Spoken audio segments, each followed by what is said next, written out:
here.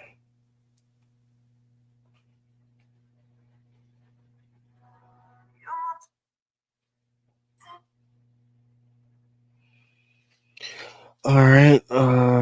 What I want to do today, hold on, let me make sure that I am.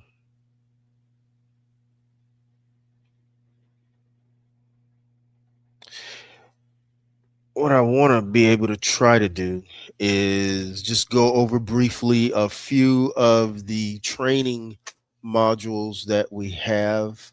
Uh, First of all, let me explain to you a little bit about our company, Charlene. Um, this is called our dispatching company is called the Perfect Dispatcher, which is a sister company, but it's a separate entity from our carrier division, which is called Elic Logistics.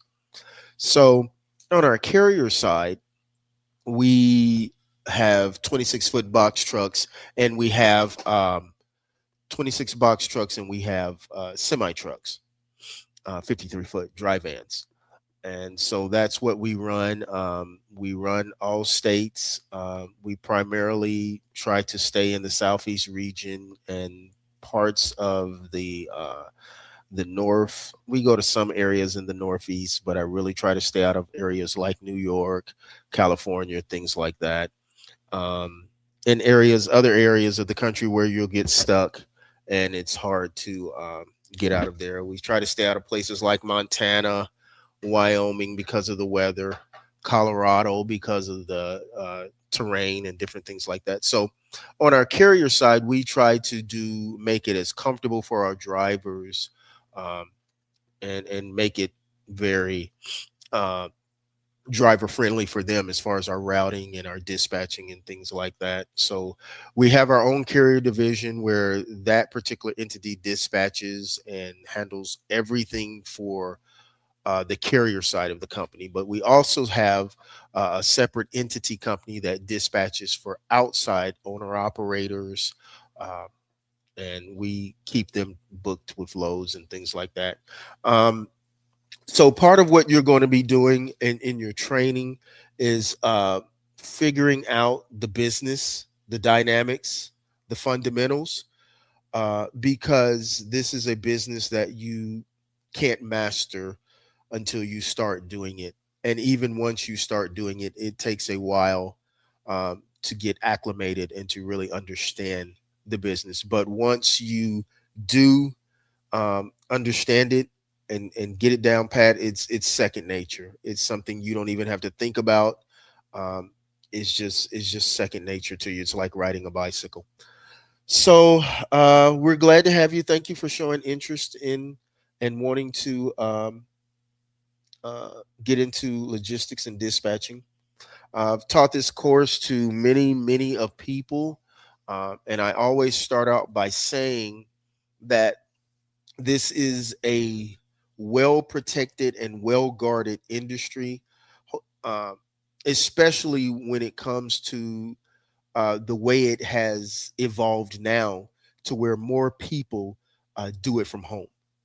I'm home, as a matter of fact. I have an office that I go to as well, but my time is split between home and working in the office because I have a family. I have to commute to the office. I live probably an hour and 15 minutes away from it. So I try to divide up my time and divide up my duties where I can work from home the majority of the time, and also take care of our issues and things at the office. Um, so let me get my coffee first. How are you this morning, by the way?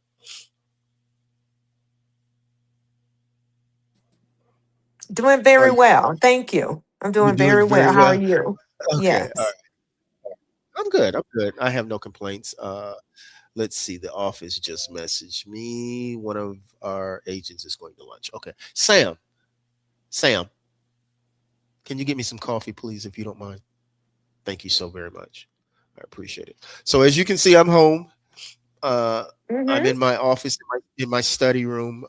My kids are here with me. Generally, when I'm home, sometime they want to be up under me and they'll fall asleep on the couch or something like that because they constantly want to be around me. So this is one of the benefits of wanting to be able to do this. Hey, baby, what are you doing up? Okay, come here. Come here. Tell Charlene hello. Say Hello hello. She's right there. there. Say hi. Say hello. Hi, how are you? Tell her your Look name. at there. Tell her your name. Tell her your name. What's your name? Okay. All right. Now you go back and lay down. Oh, you Go back and being lay down. shy. Yeah, she is, and she's never that. Never that. So I don't know. Lay back down now. Go to sleep. Okay. It's late. Sorry I woke you up. But that's one of the advantages of being able to do this, to be able to Mm-hmm. be able to generate that type of income, and to be able to do it from home, is a plus plus. And me, Mm-hmm. I drove trucks for 10 years, and I had my own truck. So that was one of the major issues for me. How was I going to be able to replace that type of income and be able to split time with your family? Because as a truck driver, you sacrifice everything. Um, but fortunately, thanks to the good graces of the Lord, I was able to get into something that allowed me to be able to do that. So, as you're getting into this business, Charlene, I do want to tell you, it sometimes can be a cutthroat business, um, because it's a good old boy business that has been suddenly taken over and inundated with foreigners, from different parts of the world, like Afghanistan, Pakistan, India. They're heavy in the dispatch. They found a niche. That's what it was. They Mm. found a niche.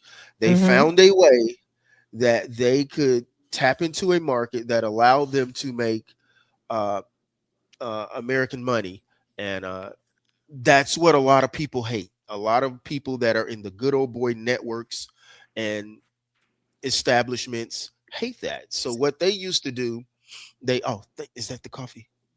Thank you so much. Thank you so very much. This is Samantha. Say hi to Charlene. She's right there. You got to say hi. This Hi, is Samantha. Samantha. How are Thank you so you? much. Where's And my see this. coffee? She said, "Where's her coffee?"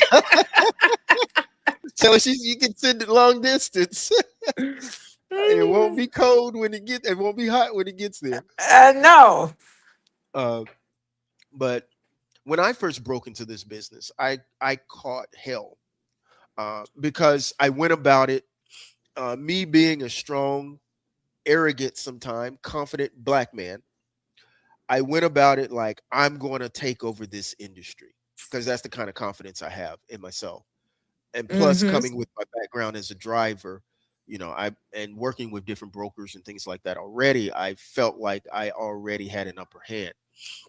And man, when I tell you, when I first broke into this industry, they tried to blackball me. They the good old boys, because I was getting client after client after client after client. So what they'll do, and when you get into this business, they want to make it so complicated, and to keep you out. So what they would do was they would just make up things like you got to have a DOT number, you got to have an MC number in order to be a dispatcher, and to do this and things like that. And if you don't read, which reading is fundamental, if you don't do that and understand the different laws and regulations as far as what you can and can't do, you'll believe things like that. And so I Mm-hmm. really caught it. They tried to destroy my reputation. um, what I used to do, I used to go on Facebook groups, these different Facebook pages, the truck driving pages, and I would post that I was a dispatcher, I was looking for business and things like that. So these good old boys would get on the Facebook pages, and they would, under anonymous names, not under their real names, they would just let me have it. And back then, I was the turn the type cheek type person. Uh, tried to be faith based in how I was doing that, and that didn't work with Mm-hmm. them. So it taught me a valuable lesson about how to be in this business. Um, it taught me a valuable lesson that people will do anything sometimes to undermine your business, but once you establish yourself, and you have your clientele, there's nothing nobody can do. Nothing. And Mm-hmm. they'll leave you alone. You'll become respected. Now I'm respected as far as the industry is concerned. But when I first started out, oh my God, they drugged me. They drugged me. Mm. And I didn't know the things I know now. And now I know how to protect other people. I don't have to know the people that come in with my company don't have to go through the fire because I've already went through it. So Mm-hmm. they come in with Mm-hmm. direct access to brokers that we've established the relationships, and they come in with direct access to other dispatchers that we network with and partner with. So that's one good thing about it. But this is it can be a very lucrative.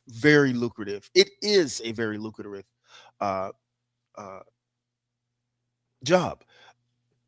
Brokers, and you'll see how I communicate with brokers, uh, and how I communicate with my network of dispatchers and the drivers in the particular company that we are contracted with to get drivers, which is Ellick Logistics.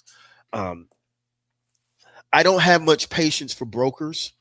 Um, I have an issue with brokers that I have to sometimes keep in mind that I have to operate with a certain temperament in a certain way because brokers tend to some. I'm going to say most. I feel confident in saying most. You have a lot of good brokers out there that are very respectful, very uh, Mm-hmm. courteous, and very business oriented.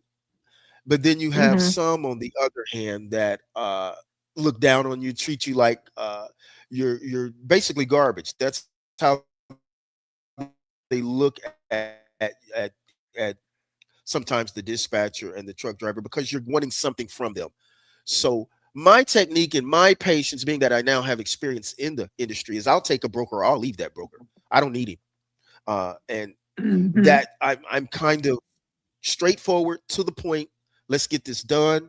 Let's get this, let's make money together. That's how I have come to create my business model, and it works for me.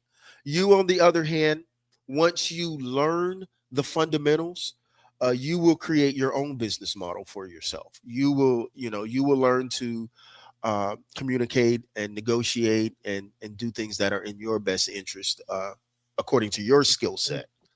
So, Mm-hmm. but these modules that we're going to go through, you got the training material, the different modules. Uh, like module one talks about how you can make 68K as a dispatcher, 68,000 a year. That's a very doable number. That's not an exaggerated number. That's not a top tier number, as a matter of fact. That's just Mm-hmm. basically once you get a certain amount of drivers under you, and once you keep your rates at a certain metric, you got to set metrics for yourself and for your company, um, because there's a lot of garbage and a lot of trash loads out here. So you've got to set certain metrics and expectations for you as a business owner, that's going to benefit your drivers. And once they see that you're like that, excuse me, there no one else can get your drivers. This industry is so crowded, it's so cutthroat that drivers get calls all the time, about with people offering their dispatch services, and a lot of times it's foreigners. Uh, a lot of times it's people from overseas. Like I say, they found their niche. They Mm-hmm. found how they can get into this industry. I'm sorry, I've been sick. I'm just getting over an illness, and make their way.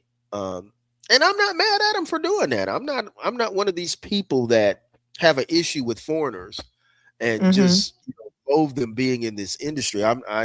It's enough money for all of us as far as I'm concerned. And if you handle Right. your business the right way, what do you have to worry about? You know, Mm-hmm.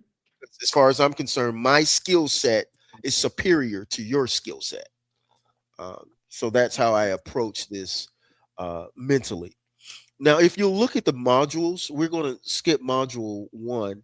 If you look at module two, I'm just going to briefly go over and summarize them.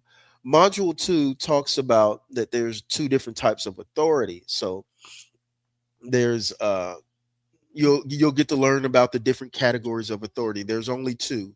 and you'll get to learn that and what each one mean and how each one has to stay in its respective place. Hold on one second. This is one of my drivers actually. She's on Okay. medical leave. Hold on.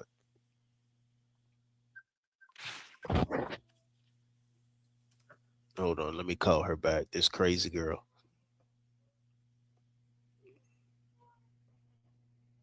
Let's see. Uh, Hold on. Now I gotta tell her because she'll say something crazy. I got the key. I'm on a public line. Don't say nothing stupid. This girl's crazy. Anything will come out of her mouth.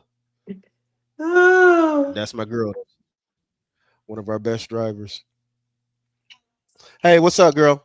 Hey, and and listen, before you get crunk, I am on a public line. I got you on speakerphone. So don't you say nothing crazy, girl. Yeah, put your professional voice on. I had to warn you ahead of time. I know, right? You'll get my whole video blocked. What's up, girl?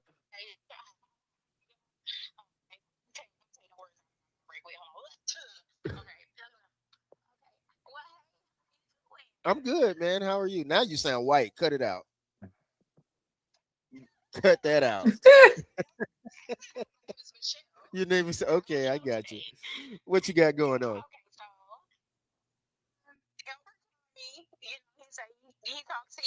Right.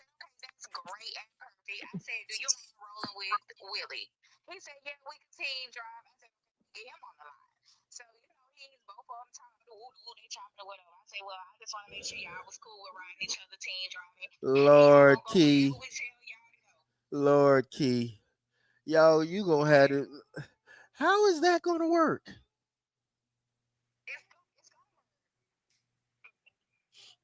Okay. All right.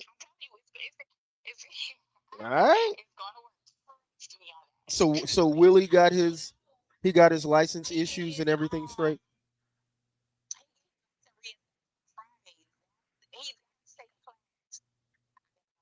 Okay.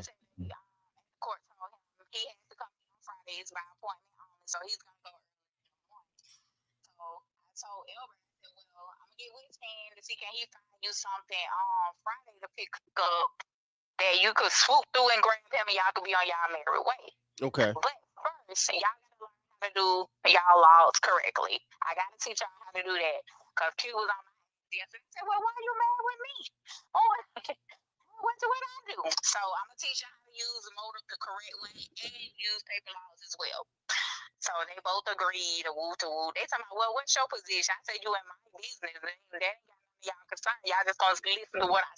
I understand. And here's what we got to do since Willie did get a failed inspection. I need, and it was primarily due. I'm going to dispute it with DAC. I'm going to dispute it because the e-log system was inaccurate. So what I need, you sent the DOT officer a copy of your logs, correct? I okay. I need that as well because I'm going to dispute that. It's it's a 50-50 shot that they may say okay and then they may not, so it's worth a try because those points are pretty thick, so especially for HOS violations. So I'm gonna term it as the EOD system malfunction. It was down, which it did, and then I got to prove, and then what I got to do, I got to prove that okay, no, he did not drive over his 14-hour limit because this is the other driver that drove, and here is her logs, which automatically refutes what this system is saying. So hopefully that'll do it and get those violations taken off. I hope.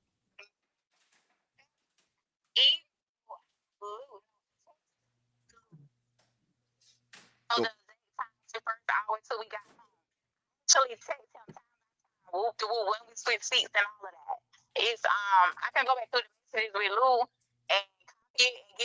and you stop giving him such a rough time all the time. You hear me? You.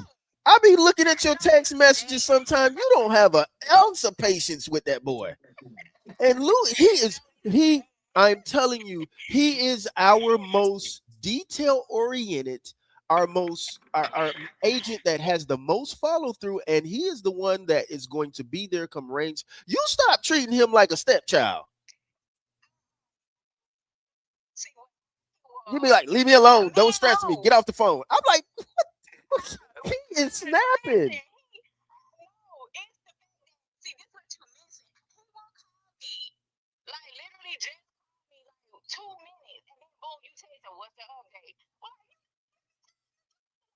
Yeah, just know he don't mean no harm. That's just him because he wants to make sure you know everything you need to know.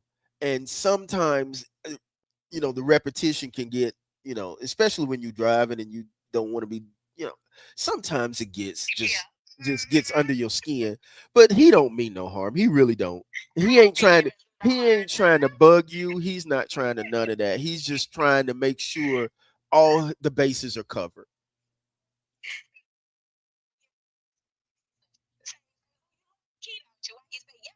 Oh yeah, he does now. He does. He has so much respect for you. He says you really know what you're doing. Now you leave Dan alone. What you about to say about my other guy?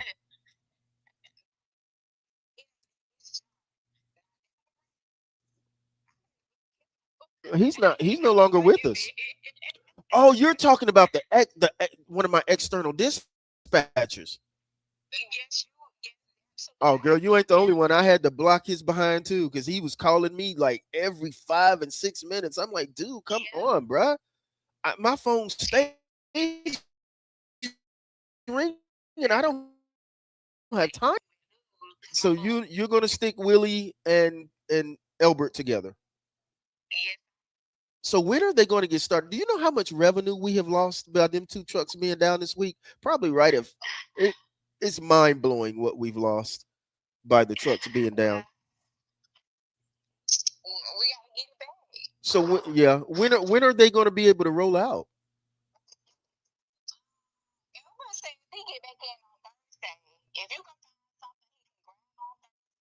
I can. I need to know that means he's going to get in early Thursday.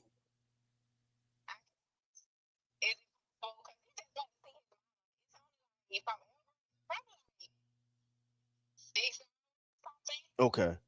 I man, you know what? I'll just book a load for Friday. I don't want to take a chance because I don't want to take a chance that we can't make the pickup time. So I'll just book a load for Friday and just tell them to be ready to roll out Friday. And if and I got to get you set up where you can start doing our highway carrier packets and stuff like that. Uh, and then that'll really keep you with something to do and things like that. Um, so I gotta teach you how to do those. As a matter of fact, Dan can teach you how to do carrier packets. He can teach you how to do that. And once the thing about it, once you do one, there most of the information is auto filled and it just auto populates because it's the same information. Yep. I see that. I see that. I see that. Well, girlfriend, what?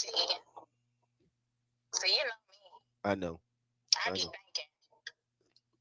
All the time.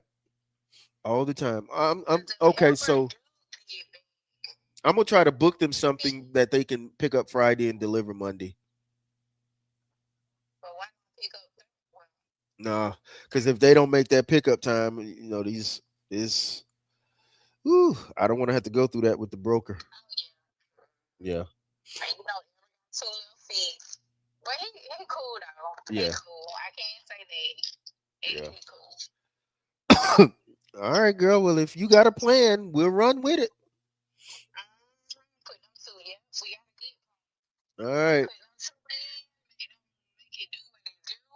Okay. Okay. I didn't have no idea about that, but that's good. That'll work. That means I can stretch that truck out. And this is what we're going to start doing.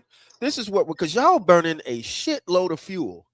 So this is what I mean. it's just that's where the profit is going. It's going in the fuel. And I understand you got to idle, you got to do all this. You can't burn up, you can't be hot. So what we're gonna do? Me and Q talked about it. We're gonna come up with a budget for the fuel, and we're gonna give that budget.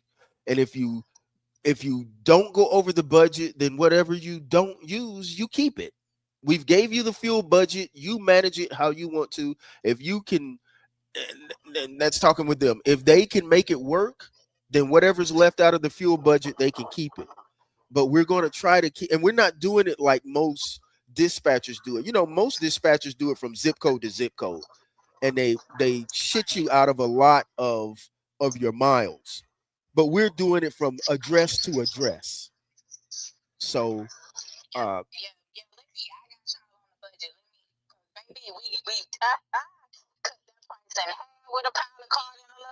right, right. Whatever we got to do, let's try to conserve fuel because that's what's killing us right now.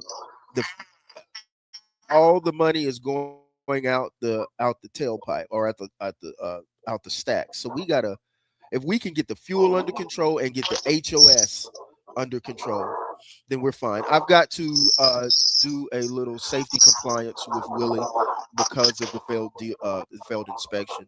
So before he actually can drive again, yeah, he can do it while he's in the truck while Elbert's driving, but before he can actually get behind the wheel, I've got to go over that information with him.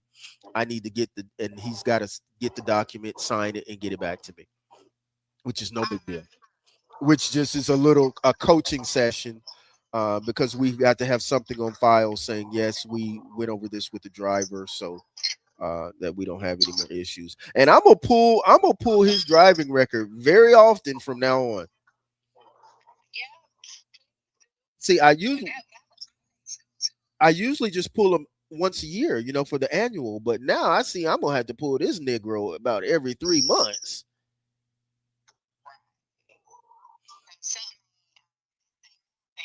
A license is a precious thing, man.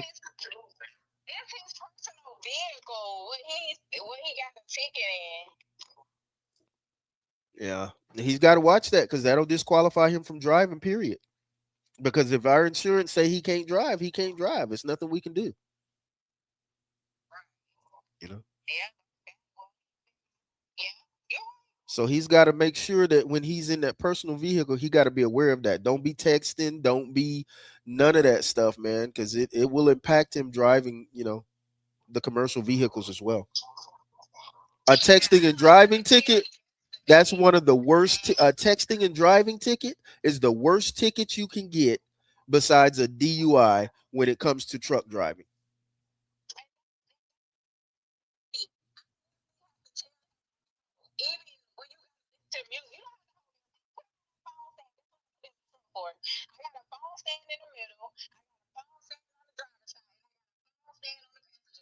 And see, from now on, the way the cameras are set now, and the cameras are AI, so the cameras will automatically tell us if that individual is on the phone, and if it is, I'm gonna have to get Willie out that truck. So that's something he has to get under control and has to understand. Hey, you know what? If I got to use my phone, I got to find somewhere to pull over or something like that, because you know it's just, yeah. And the brokers, everything's getting more strict now, because let me tell you why. A new law just passed, from my understanding, where if a driver has an accident, the broker can now be sued as well. He can be held liable.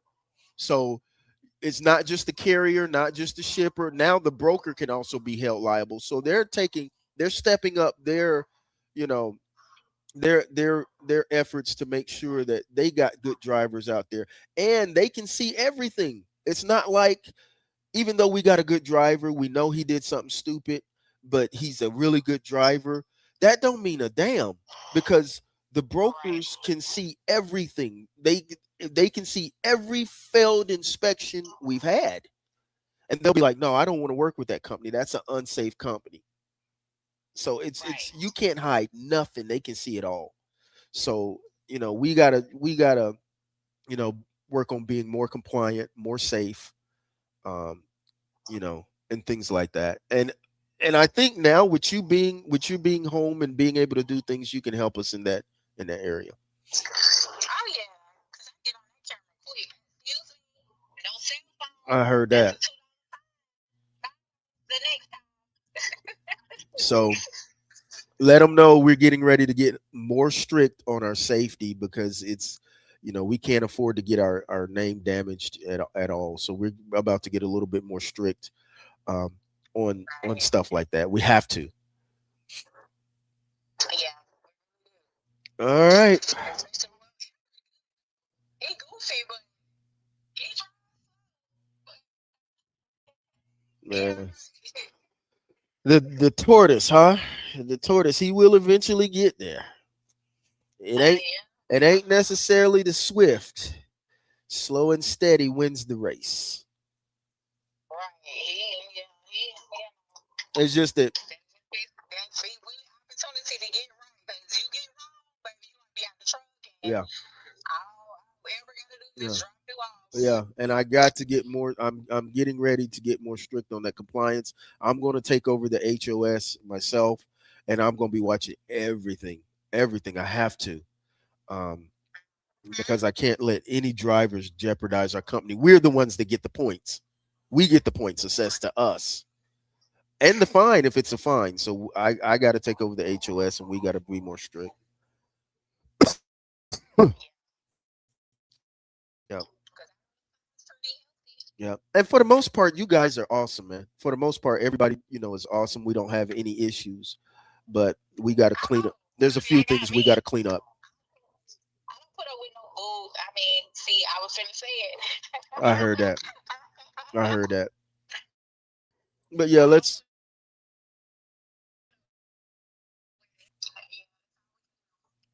All right, girlfriend. Well, I appreciate you as always.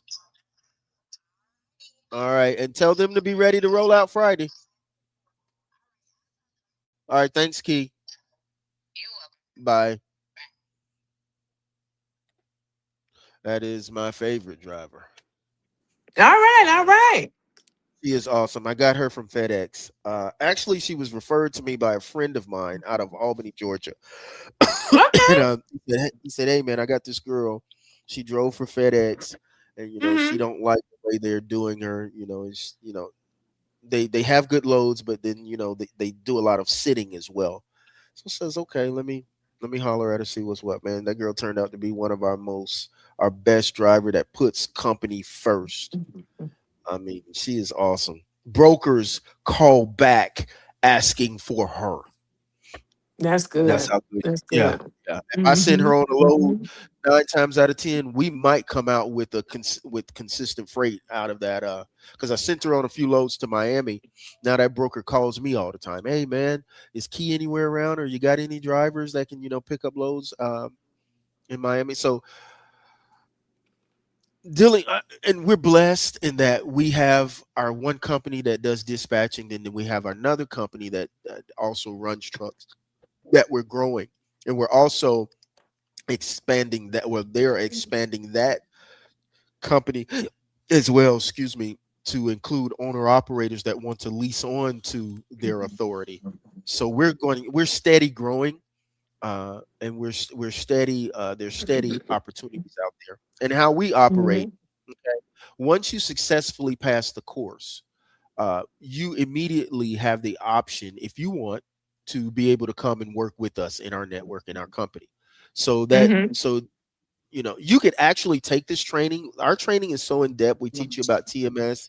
We teach you all about the different types of carrier packets and things like that, how to deal with highway, how to deal with carrier 411 freight guard. You'll run into all kinds of situations uh, in this side of the business. So if you ever said, well, you know what, I don't want to do this on my own, I'd rather go work for a company, then you can take that training, you can take that certificate that you get from us once you complete your training and say, here, I know about this, I'm efficient in this is what I know how to do. I've dealt with this broker, I've dealt with that broker, and we deal with all the major brokers. We have about 120 brokers, but we probably deal with on a regular basis, let's see. We probably deal with about 35 on a regular basis that keep us moving. Uh, we have some of the big brokers that everybody uses, of course, but we have a lot of success dealing with the smaller brokers because they tend to want to pay us more than the big boys Mhm. sometimes. So Mhm. and all of that you will learn through your training. And like I said, the good thing about going in this training is not free. By the way, it can be a little costly for some of the public that's looking on. The training can be a little costly in your mind, but uh, once you get through with the training, the things you will be able to do with that certificate Mhm. is outstanding, because I think the average dispatcher rate per hour maybe is $21 per hour. I forget what it is now, Mhm. but you have the option of coming to work for us. You come to work for us, you can make good money because we already have a network of brokers and dispatchers that you'll work with, and drivers. And we're constantly getting Mhm. drivers. We have an a complete setup. We're not just somebody doing this out of their garage or out of their house like I am now. We have a complete office that is constantly recruiting new drivers. We have our planners that actually do the planning and the routing, and then we have our own internal dispatchers. We watch and monitor the drivers' HOS. We can see them in real time as far as where they are and what's going on with the trucks and things of that nature. So I'm pretty proud of how we built the business on the carrier side. I'm very proud Mhm. of that. Uh, and then I'm also proud of how our dispatch company, which is a separate entity, uh, kind of helps other drivers and things like that. So Mhm. this Let me training is tell going to you teach. this. Let me Go ahead. tell you this. I do have when I was just listening to the conversation just then, I have a lot of experience in compliance. Oh, okay. A lot of my work has been in I'm going to email you my resume too. A lot of my experiences in grant and contract compliance. Okay. Oh, wow. Yeah. Okay. Mhm. Okay. And I Mhm. know So with that yeah. you have to have your T's crossed and your I's dotted and all of that. Yes. Everything has to be in order. Yes. This So I could help you with that. If you're interested in, I can't I bring that to the table. got you. Got you. Yeah, Mhm. HOS and your logs and compliance safety. All that falls under safety. And it's very, Mhm. very important. That is the say for instance, you're a human body, safety is the blood. That's how Mhm. important it is. You can't live with, Mhm. that's how important it is. That's a dispatcher. Mhm. Mhm. So uh and if you fall short in that area, your company won't last long. It won't. Mhm. Um because your drivers will eventually form bad habits, do something unsafe, Mhm. and it's just gonna cause something to go on. So, Right. but in the modules, such as module 3, if you look at that, it talks about the different types of trucks and trailers. So you'll learn that as well. There are several different types of equipment out there on the road. You have flatbed, you have dry van, you have Conestoga, you have different sizes of flatbeds. You have reefers, you have box trucks.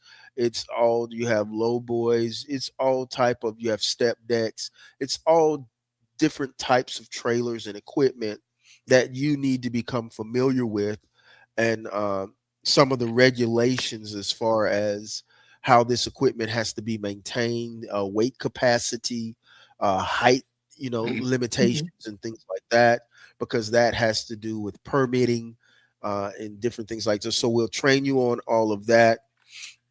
Even though you probably, if you decide to work for us, which I think you will, you won't too much. Mhm. We just concentrate on 26-foot box trucks and 53-foot dry van trailers. That's our niche for right now.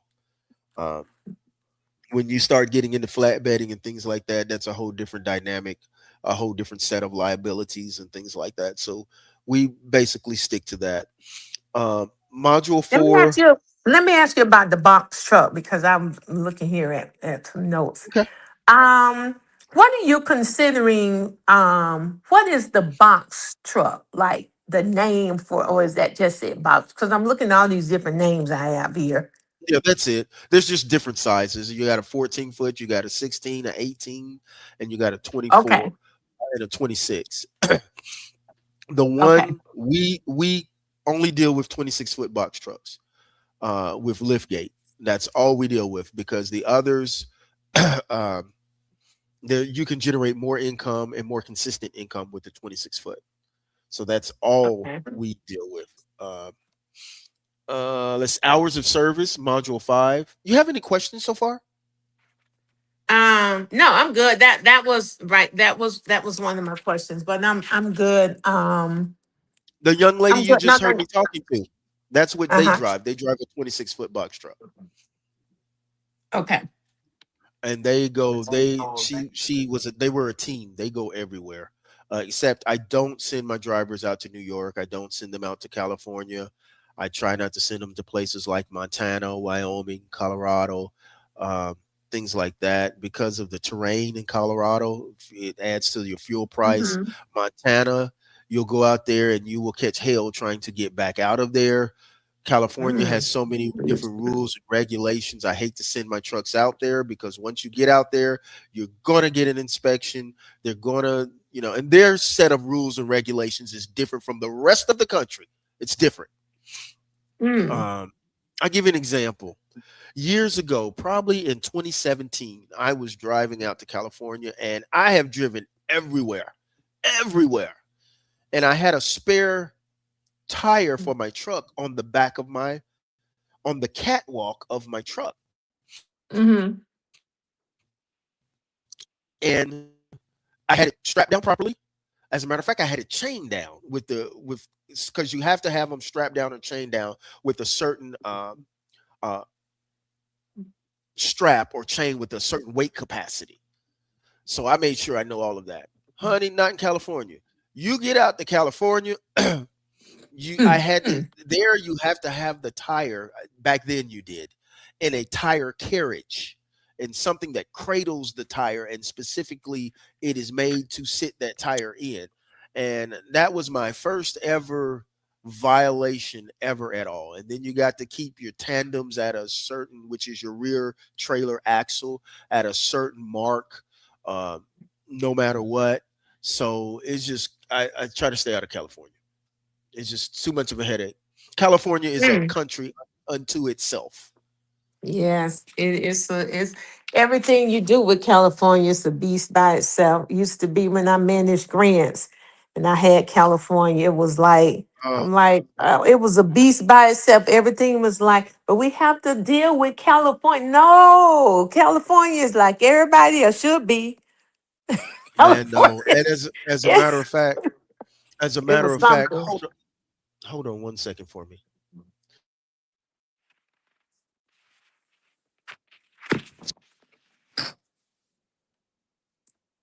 Okay.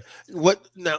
As a matter of fact, with California, the way it used to be when Obama came in, and so the Obama area and the administration allowed California to set the standard and the regulations for the entire trucking industry. Yes. So whatever California was doing, that's basically what everyone had to do. It just incorporated into such as DEF regulations and DEF regulations and things like that. So that administration allowed California to set what, baby? I love you too. I love you too, baby. He allowed that California to set the stand, and man, California is just crazy. It is crazy, and I just don't. Mhm. I don't want to put my drivers through that. Although I'm confident in our trucks, that's one thing I can say. We have the safest. I am 100% sure. Our company has some of the safest trucks out there running on the road. I am glad Okay. of that because we Hmm. have a maintenance agreement with our company, with our particular company that we get our trucks from, and so they do all our PMs on time. They do all our maintenance work, anything like that. So I'm so confident in the durability and the safety of our trucks out there. It's the drivers that I have to stay on top of. Mm-hmm. Mm-hmm. Now, so HOS is very important. That's what Module 5 covers. But and that module is only 20 minutes. It really takes a day or so or more to understand HOS and how it works and how it impacts what you can do as a dispatcher. Because a driver only has a certain amount of time that they can drive, that they're allowed. So HOS impacts your job as a dispatcher. Module 6, I'm sorry, like I said, I'm just getting over an illness. Module 6 talks I'm about the sorry. load Can board. I take you? Can I go back to HOS for a second? Yes. Thank you. Thank you very Because I much. had a note.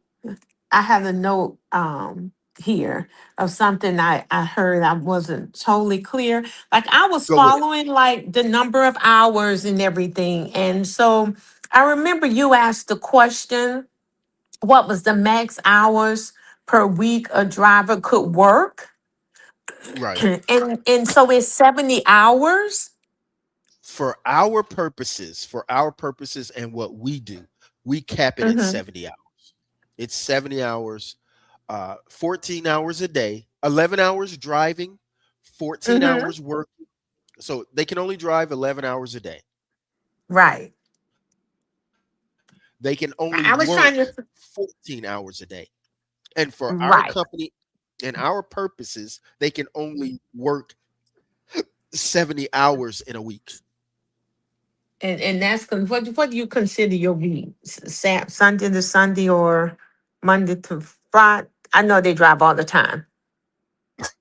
Right. What do you consider a week It's actually calculated on an 8-day basis.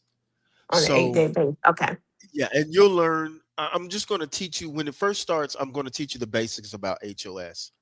And then Okay. once you have that down pat, Mm-hmm. I'm going to teach you how you can play with HOS, such as getting daily recaps back instead of doing 34-hour resets, or how to do splits Mm-hmm. in your time. Is for instance, if you have a delivery you have to make at a crazy time, and you've been driving, and you're not going to have the amount of hours to, fulfill that delivery, then there's certain things that you're allowed to do, like splits in your hours and things like that. So once you get the fundamentals down pat of the 11, 14, and 70, I'll turn around and teach you, okay, this is what you can do to kind of make this work as well legally. Okay.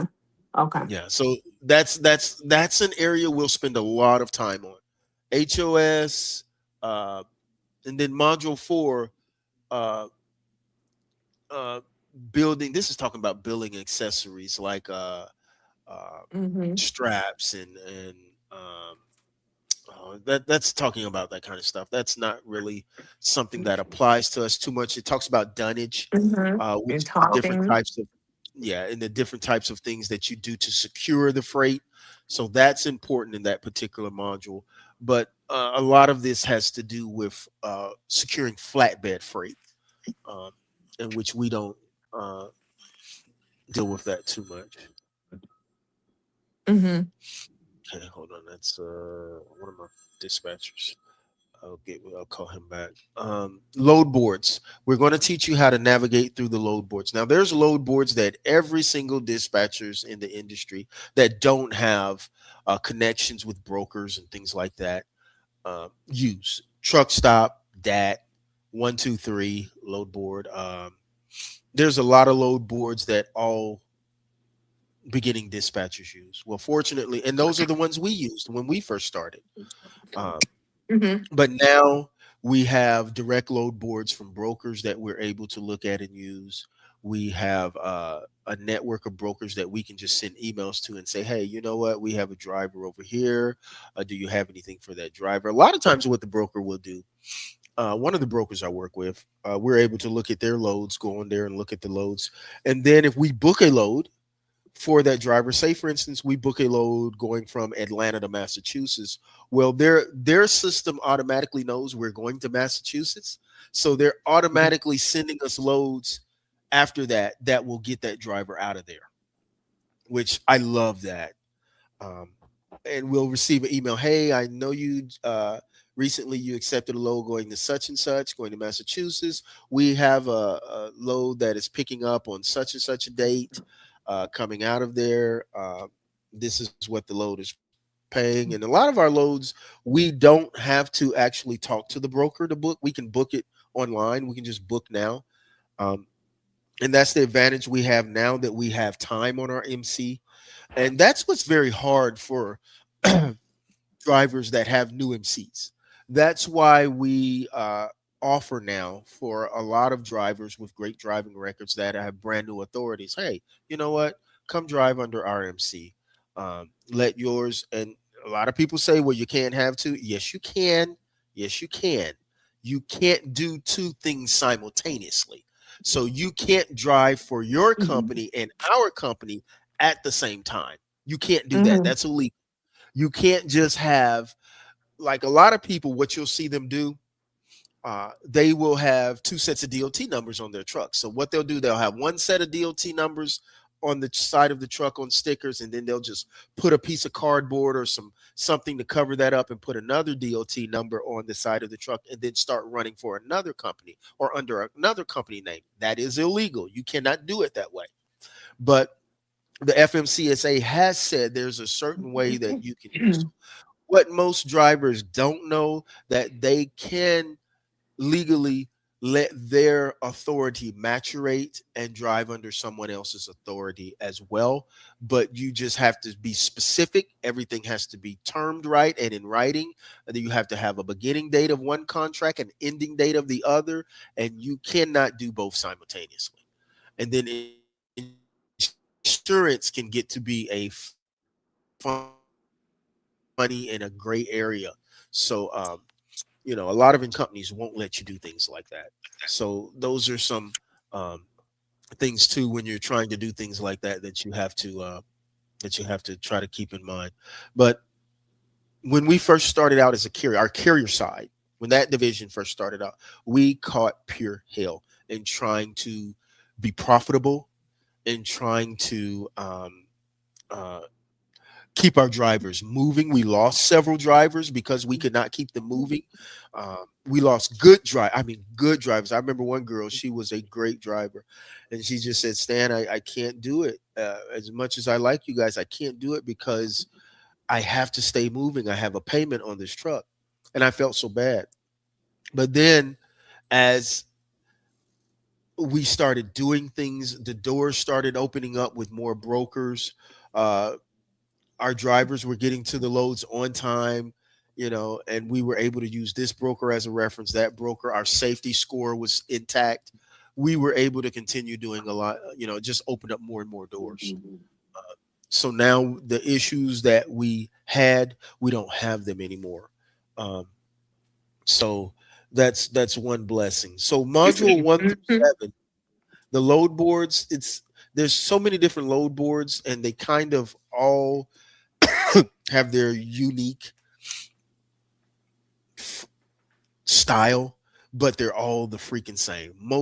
They're all the same basically. They're generally going to have the same information, like your original, uh, your your point of origin, your destination, your deadhead miles, um, your loaded miles, uh, what the rate is, who the broker is, and we're going to teach you things how to check the credit of a broker. That's very important. On our carrier side, we can't book a load for a broker that is under a 90 credit score. Uh, so we can't do that. And what that means is that broker has no issues or no reports as far as paying their drivers and things like that. So we can't just, 9 times out of 10, if it's a broker we've never dealt with, we've got to do a credit check on that broker. The same way brokers Mhm. do checks on us. So we'll teach you Mhm. how to do all that. We actually we do all that. Our back office staff does all of that. So you would either send a direct message through Teams, or you would call and say, "Hey, I need you guys to check this particular broker for us. And we get the MC number, and we run that broker name, MC number, and we run that broker, and it'll tell us whether that broker is approved or not. And a lot of times, if it's a new broker, they may not have a line of credit. So we'll get them credit established with that particular company, and they're good to go. So we'll teach about all of that as well. Um, the load boards, we'll spend a pretty good amount of time on that because there's different sections of the load board that you have to understand. Um, and fortunately, like if you're now me, if my agents are booking a load, I can listen to them, and all I need to know is the origin and the destination, and I can tell you whether or not we going there, and I hear the rate, whether or not we're gonna take that load. And Mm-hmm. I thank God I drove. See, I drove for 10 years and I drove everywhere. So I know where there's tolls at. Mm-hmm. I know where the Yeah. terrain is going to make my fuel percentage go up. I Mm-hmm. know what the weather's like in many Minnesota and Wyoming and Colorado and things like that. In Montana, Nebraska, I know what the weather's like out there. I know the roads if they're iced out over there. Um, Mm-hmm. so fortunately, and I know areas like Pennsylvania going down to Chicago, Pennsylvania, Chicago, Indiana, going all the way up through Massachusetts and places like that. I know what the toll system like is like there. So if I hear a broker says this is all I can offer on a load, okay, well you got to keep that load. Um, Mm-hmm. and and me now that I do not have patience for brokers. I do not have patience for them because they think they're God's gift to the trucking industry, and they will always tell you that this is the most I got. This is the most I can put on the load. I'm not making anything. Okay, well, thank you very much. I appreciate it, but my drivers can't take the load for that. You know, and we move on to the next broker that tries to be fair. Uh, Mm-hmm. in this industry, there's a lot of skepticism. There's a lot of doubt. I have faced in this short time that I've been doing this. I have faced countless of situations. I faced accidents that was just mind blowing. I've faced freight guard reports where brokers have actually lied, or it was a lie, but what it was the broker was speculating what happened. So what freight guard and carrier 411 is, well, the broker can just say you did this, that, and the third, and they can put it in a national report, and then that's attached to your company name and things like that. And there ain't too much you can do about it. You can dispute it. You only have like 48 hours, 48 to 72 hours to dispute it. And there's Mm-hmm. not much recourse you have for things like that. And it's a tool that brokers use a lot of times to get back at you uh, for maybe a late load or an attitude that you had or uh, you know, just anything. Maybe you canceled a load and automatically, there's so much skepticism and there's so much uh, fraud. So the broker automatically thinks everything is fraud related. Um, so you run with that in the industry. They'll be skeptical. We have, agents that have an accent. You just talked to a few of them, or you just heard a few of them talk. Their English is very well, but you still can detect an accent. Automatically, when a broker hears that, he's thinking, okay, is this a scam? Is they fraud? Are they from Pakistan? Are they from India? Are they from Afghanistan? Somewhere like that. Because those are Mm-hmm. generally the areas where the scams and the fraud and things like that come from. So it's made them so nervous, so jittery, and so crazy, to be honest with you, that they want to attach that and that stigmatism to everything. I don't have patience for brokers because I think that they're ruined. I used to didn't feel this way.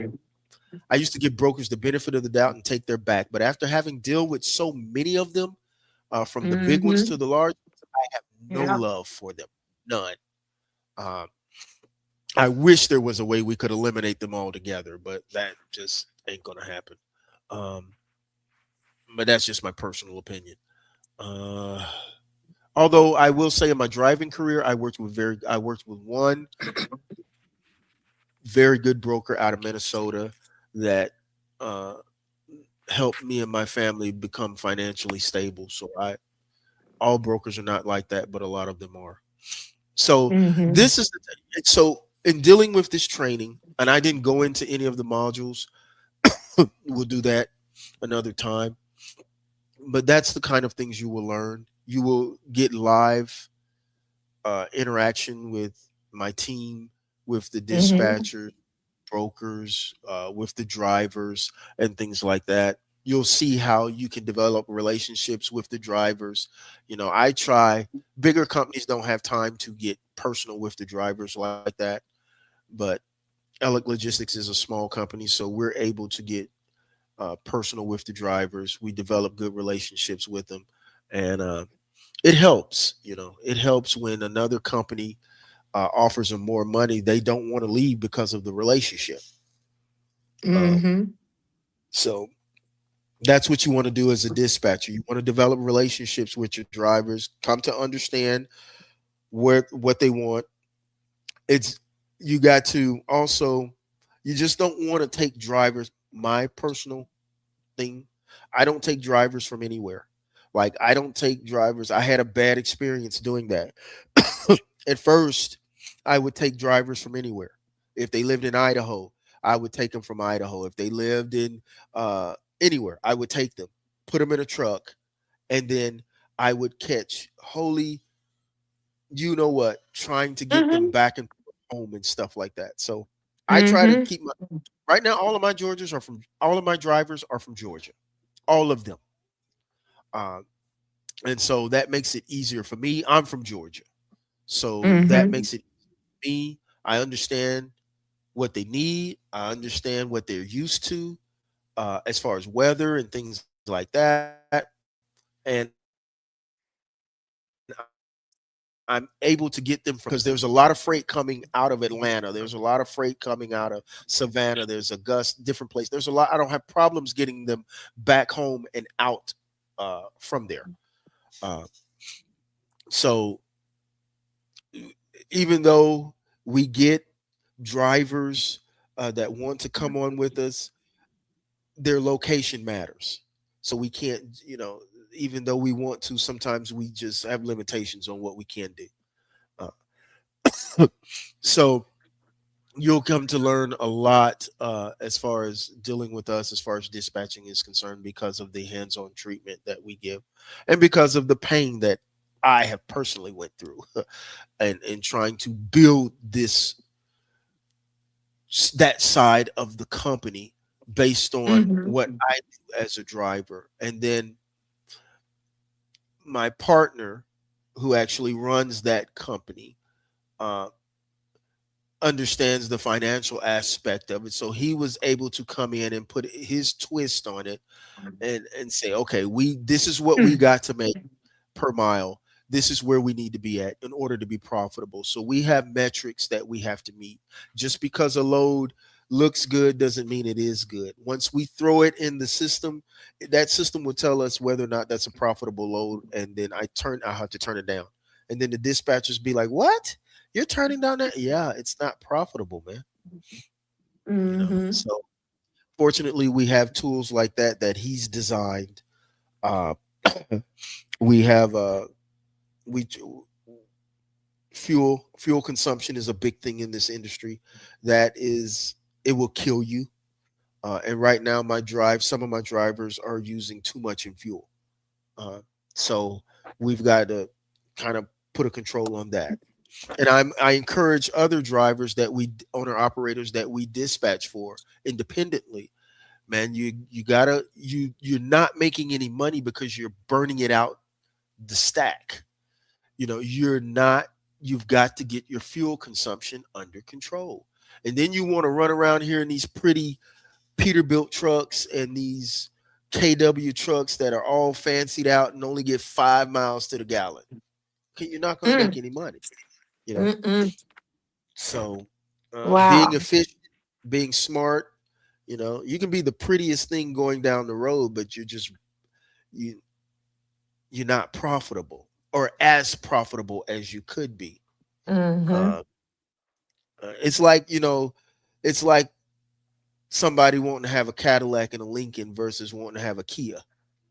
You know, Mhm. that Kia might get better fuel mileage, might get 31 miles to the gallon. That Cadillac might only get 15 to 18, but you want that Cadillac. So that's the same thing with the trucking industry. So we get all that information. We know what type of trucks our drivers are getting, and we try to create a financial plan for them. Uh, and we're able through our EOD system to look at all their metrics, what their truck is getting, uh, the rate they're getting per per gallon. We're able to look at all of the metrics associated with their particular truck. So when they sit down and have a financial issue or whatever, well, we can pull that out and show them, hey man, you're only getting 5 miles to the gallon. You're only getting 5.8 miles to the gallon. You're idling your truck, for 12, 14 hours a day. You're burning X amount of fuel every day that's just going out the smokestack. You fuel and death. So we try to, get them to understand different things and how to be financially stable if they want it. If they don't want it and they don't Mhm. care, it's their truck. They can do whatever the hell they want to do. We're going to Mhm. make our money on the back end regardless, but you know, we try to help them be financially successful. But Yeah, I've seen a lot trucks of things, just like I said, running. you're coming on at a good time. Yeah, yeah. I mean, sometimes you don't have no choice. It's 90 some degrees, 100 degrees out there. You don't have an APU unit that Oh, you got okay. to stay cool, so you burn fuel to keep your truck on. So, and sometimes it's the winter time, you got to stay warm so your truck's on. I didn't have those issues. I Mhm. don't mind hot weather, and so I was Mhm. able to maximize my earnings. Uh, Mhm. and But to each his own. Um, Mhm. but y- those are the different types of things you're going to learn from Right. hands-on experience and working with us. Um, and then once you get finished with your course and you get your certificate, if you decide you want to work with us, we throw you right in because you already know the drivers, you already know the brokers, you already familiar with the dispatchers that we use. We throw you right in there. And then you can just, start developing your own book of business. Mhm. We'll help you build it, as a matter of fact. Uh, Yeah, I and want we'll to try start with. yeah, we'll try to help you get as many drivers up under you as you possibly can that you can handle. Um, Mhm. then maybe you have to get an assistant after you get so many, or you just cap off at a certain amount. 5 to 7 drivers will have you pretty busy. Um, Mhm. they will have you pretty busy.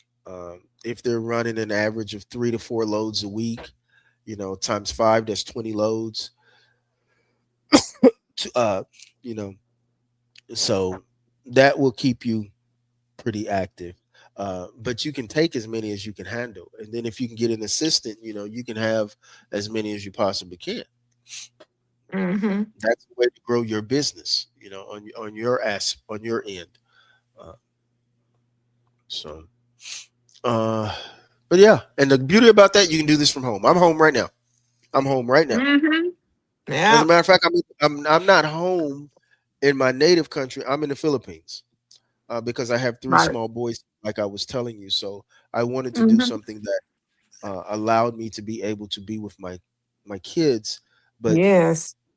I had to make a certain income. So this is what I was able to uh, be able to do. And now that we've got, our associate company over here that actually is running trucks and bringing on more drivers, it's actually really, really been very good. Let me see something here.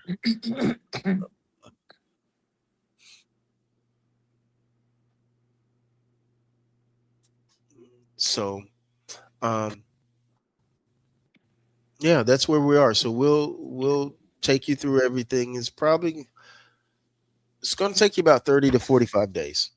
or more. Okay. 30 to 45 Mm-hmm. days, but I'm trying to fast track you in 30 to 45 days where you have the Mm-hmm. fundamentals. Uh, Mm-hmm. you always be able to pick up the phone and call us and say, "Hey, what do you think about this?" or "What do you think about that?" Or initially, like I said, if you want to get with our network of dispatchers, they'll just give you loads, and they'll just give you the loads. Mm-hmm. So uh, works out pretty good. And then, like I say, I have access to the different brokers' load boards where I can look and Mm-hmm. see directly what type of freight they have. Let's see. Let me look now and give you an example. uh, okay. Like I have a load right here. I'm looking at a load picking up in Saraland, Alabama. I guess that's how you pronounce it. And it's going to Fort Sach. I don't even know how you pronounce that. Let me go get another load because I can't deal with that. All right. Okay. Since we have drivers in Georgia. This is a load I would never take because it's going to Rhode Island. That's the first thing I wouldn't take it. But it's picking up in Valdosta, right where our truck is, and it's going to North Kingstown, Rhode Island. Now check Mm. this out. This requires a 53-foot dry van. And the weight is good. It's only 22,576 pounds. That's very good. I don't like the fact that it has two stops, but it's $2,500 paying for the load. Mm. Okay. Mm-hmm. Now the truck's right there in Valdosta. So there's no deadhead. And what I mean by deadhead, he doesn't have to drive a lot of miles or any miles just to get to the load, just to pick up the load. Those are called deadhead miles because that's something that's just wasted miles that you don't get paid for. Okay. Mm. So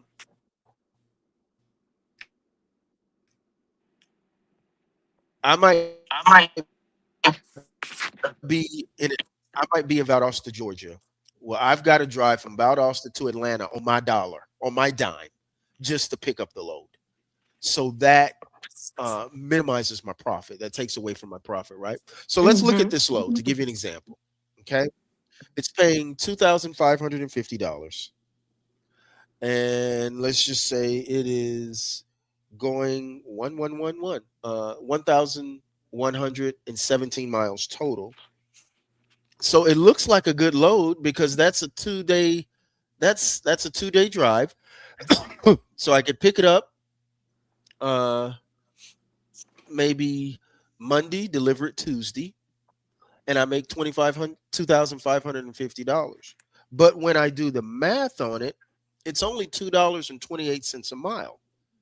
$2.28 a mile does not hit our company metrics for a 53-foot dry van.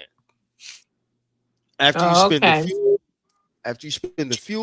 the tolls, and you pay the driver, what looks like a good load is not necessarily a good load for us. That is, there's somebody that'll take it. There's somebody that'll think it is a good load, but for us per se, that's a load I wouldn't get, and I wouldn't get a load going to uh, um, Rhode Island anyway. Now here's a decent load. It's a little heavy. Well, it's very heavy. It's picking up in Arizona. It's going to Ogden, Utah. It's paying $4,160 and it's going 1,432 miles. Now, for me, that's a 2-day drive. For some people, that's a 3-day drive. But for me, I can do 700 right around. If I push it and the terrain is okay, and there's not a lot of stopping and starting. If I can just go like I used to do from Fort Mill, South Carolina to Dallas, Texas, I could do Mm-hmm. 700 and right around 738 miles in a day. Mm-hmm. So that for me is a good load because it's paying $2.91 a mile. That is a good load. I would take that load because I would have no problem with getting my driver out of Utah. Now, if it was the wintertime, I would not take that load because the weather in the Mm-hmm. winter is horrible, and it's a mountainous region.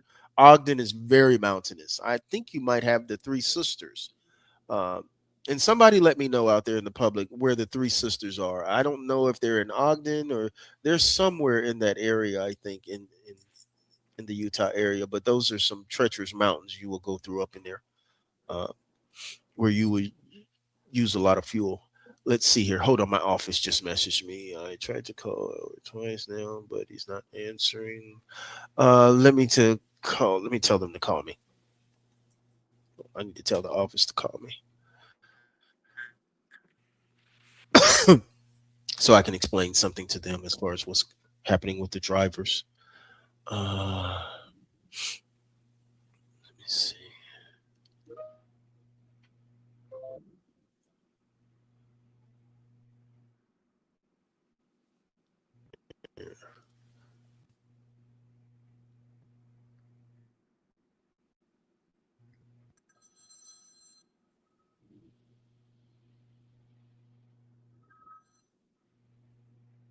Oh, Lord, what did I just do?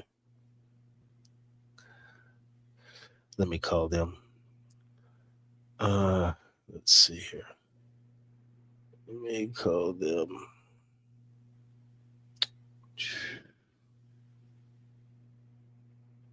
Nope, that's not it. What is their number? It is 30. Let me see what their number is.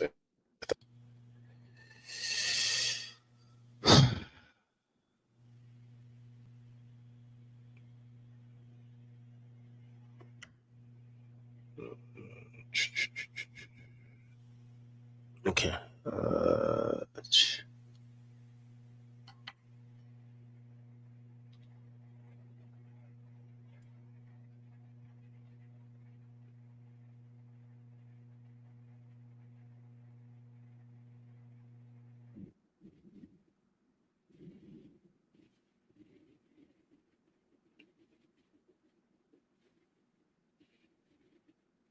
Can you guys hear me? Yes.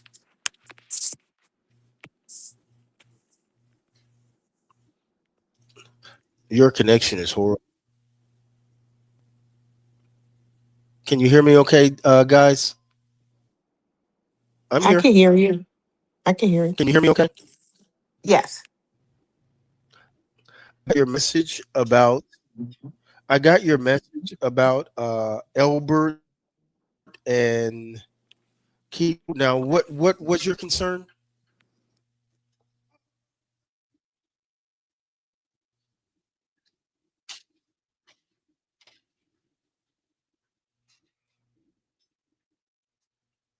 Okay.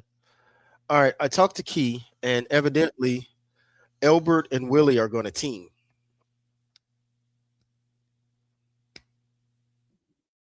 So let's see how that works out. So they're going to start Friday. Actually, they'll be ready to drive. They'll be ready to drive Thursday. Elbert will be back in town Thursday. I did not want to take that chance. So I just said, okay, have them ready to go Friday to drive. So let's look for some loads for them for Friday based on the metrics that Q has set for us. Okay. We can go ahead and start looking for a load for Friday now. Um, keep in mind, let's cut down on the deadhead. We got to cut that down, man. That's killing us. Um, let's cut down on the deadhead. Let's try to get that minimum rate. Well, you're pretty good at finding good rates per mile. I will give you that. I like how you do that. But let's watch the deadhead. Um, let's. I mean, they might have to go to Atlanta. I'm wondering. The broker um, that we get the doors from in Bainbridge, Georgia, that go down to Miami. See if you can find something, because that's an easy load. See if you can find something that maybe picks up there Friday, and see if we can find something that we can get coming out of Miami. If not, at a good rate. If not, which you probably won't, don't worry about it. Nothing going to Florida if you can't. Yeah, nothing going to Florida if you can't get that good rate. Um, but that's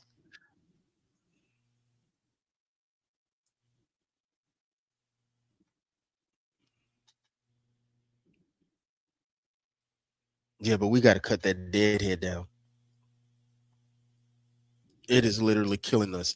It's killing us in fuel and it's killing us in excess mileage. It's killing us twice.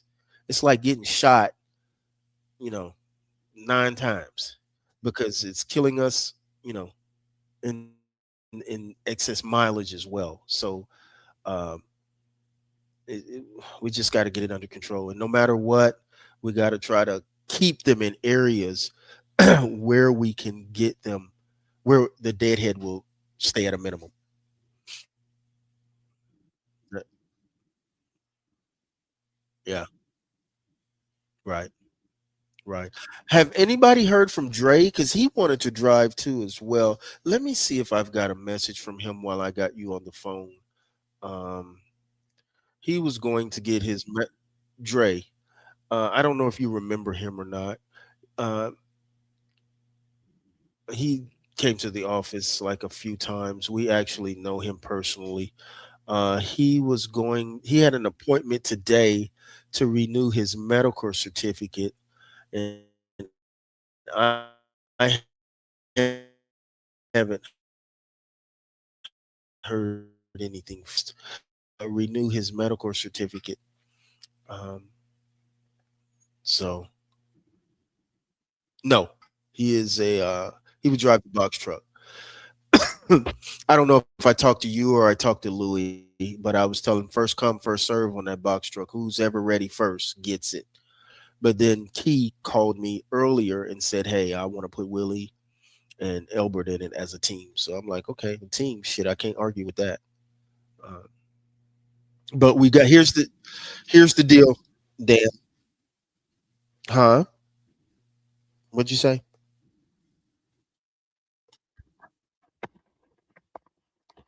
Yeah, yeah, it's already taken care of from what I understand. We'll get another MBR on him to make sure.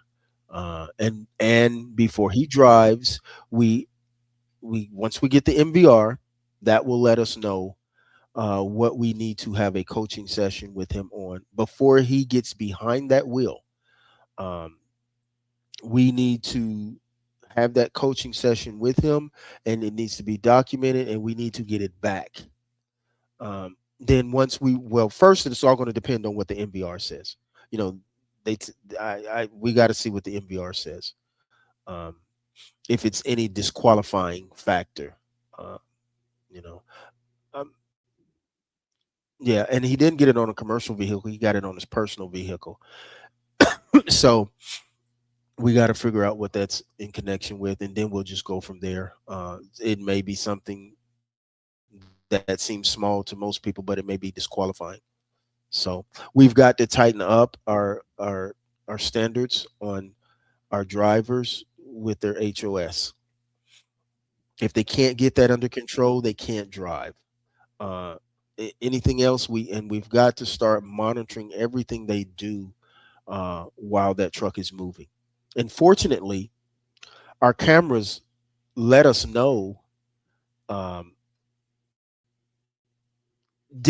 things that's going on with the truck. If they have a hard brake, if they're holding a phone, anything, that camera it's since it's AI, it will let you know, hey, this abnormality is going on. This is what this driver is doing, and we have to.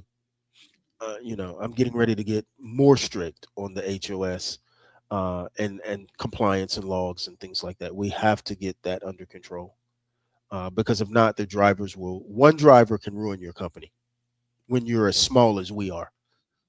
Yeah, one driver can ruin it. So, and the way that works is you don't want to get pulled. If as our trucks go through the weigh station where they normally would get a pass, if when they put that number in, and a lot of times they don't even have to put it in now. Once that DOT number goes through their system, it will let them know if there's something problematic with our company, whether we have issues with HOS, whether we have issues with this, whether we have issues with that. And that driver is 9 times out of 10 going to get pulled in for an inspection because they've established a right. They've established that your company has an issue. So they're going to kind of keep picking at you until they make sure them issues are resolved. So we don't ever want to get in that situation. You know, we don't. We got to be. You got to be proactive because I. One thing I learned from driving for 10 years and working for Mercer Transportation, which was a safety oriented company, that you will. The only reason a company stays in business is because of their safety department. And if you have a terrible safety department, you will be out of business. So we got to tighten up on them, man. No excuses. Um, and we can't. We just got to do it. We got to keep a rotation of drivers as well, because if one doesn't work out, we got to get another one. We got to have one in the pipeline. Yeah, we got to have them already in the pipeline. So I want you to start working on you. How many do you have on your list so far today?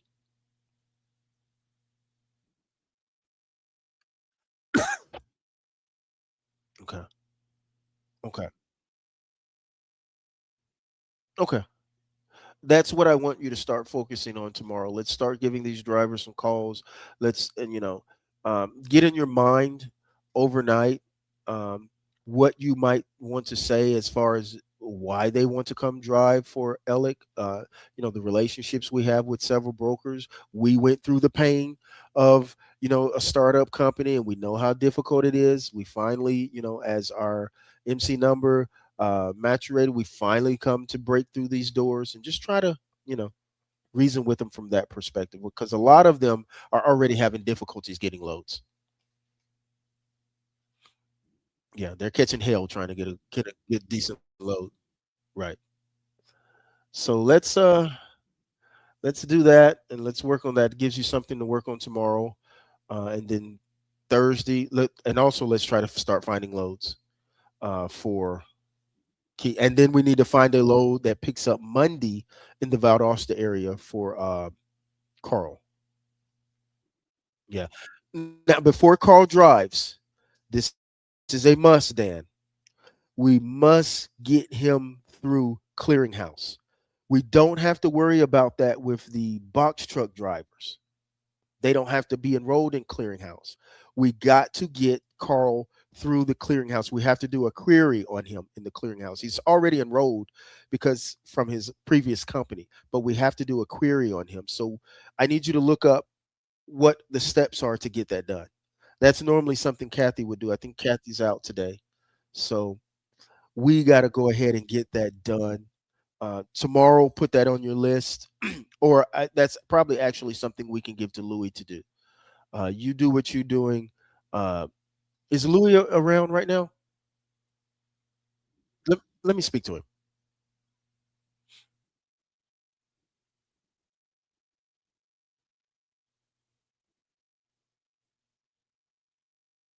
Hey, brother. How you doing? Hey,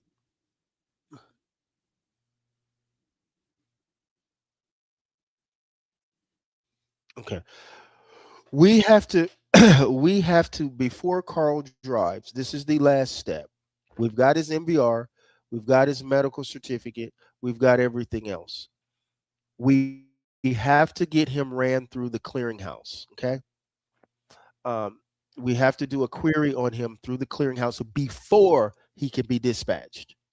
So I need you to look up the steps of what you have to do to get the driver enrolled. Now I know what to do, but I want you to look up the steps, research what you have to do, and then I'll give you it's a code you need to get into the FMCSA's portal, and then I'll walk you through what to do through the portal to get him registered and signed up, and then he has to do something on his end and his part. So there's two things that has to be done. We have to do our part. He has to do his part. Once that's done, boom, he can roll. Once that's done, and uh, we give him the safety manual. Uh, he reviews that, signs it, get us back a copy, then he can roll. Uh, and do your checklist. Make sure he's got all the documentation that he needs in the truck. Everything needs to be in that truck before he pulls off. The if the stickers are inside the truck, those need to be placed on the truck before he pulls off. Make sure he has his cab registration, trailer registration, the annual DOT report inspection on the tractor, the annual DOT inspection on the trailer, the registration for the trailer. All of those documents have to be in place. The permits, um, and the authorization letter, our our authorization letter needs to be in there, and the insurance. Okay, all those documents before he pulls off in that truck. He needs to tell you. You don't need to just tell him. He needs to tell you every document that's in there. Let him tell you, and that way, if something's missing, uh, you'll know it. Um, so, and we need to work on get with Q. We need to get the decal for the other side of that truck. The decal, it's not stickers on that one. It's a decal. I don't know if Q wants to put stickers on that one. He may, but it's a magnetic decal. And one blew off and fell off, so we need to get it for that truck. All right, brother. Well, if you have any more questions or anything like that, just hit me up.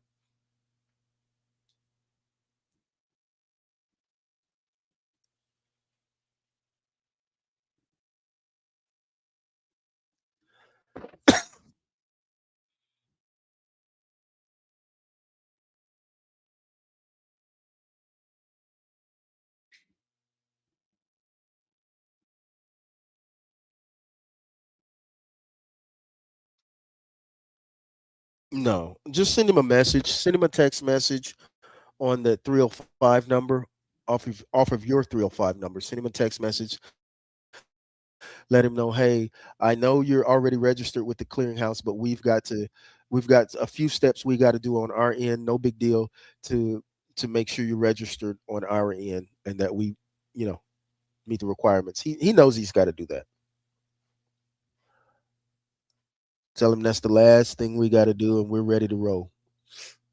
And then in order to get into that portal, you need what's called backup codes. I got the codes, uh, and I'll walk you through how to get in that portal because sometimes it can be a little confusing. Anything else?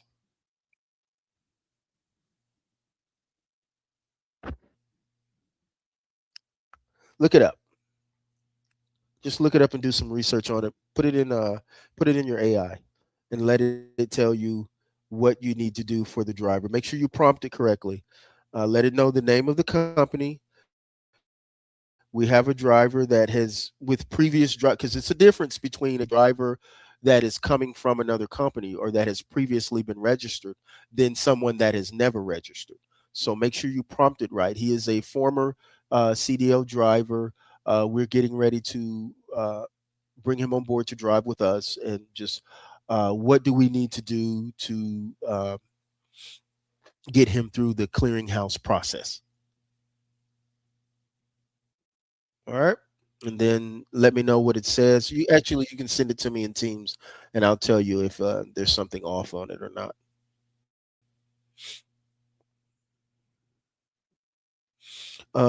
Anything else?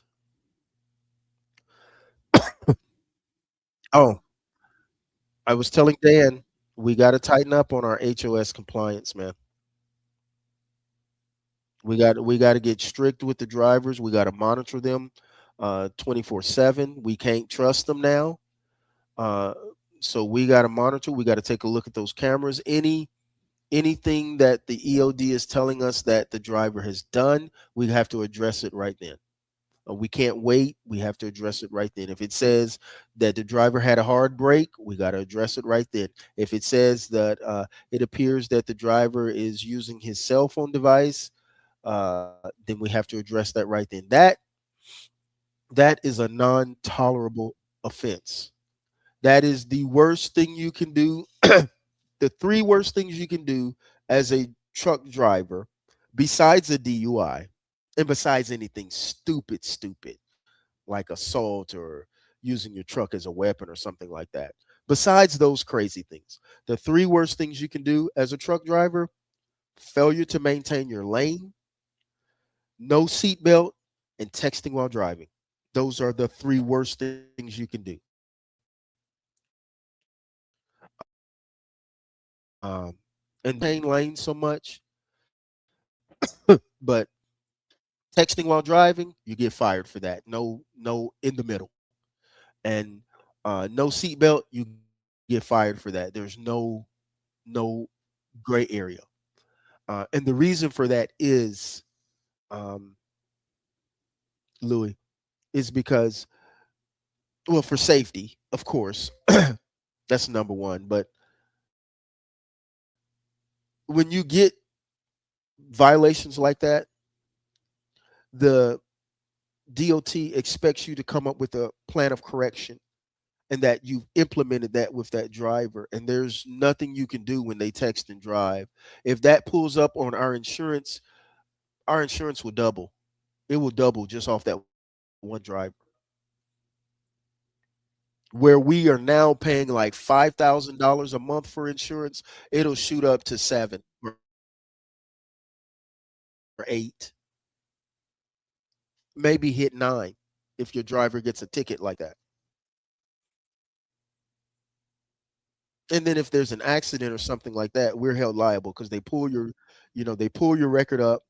And if somebody, God forbid, somebody get hurt, they hit somebody, then they look at everything that that driver has done, and they want to know why the company allowed a driver to drive who had this type of history or pattern of behavior. So we have no choice but to correct those things.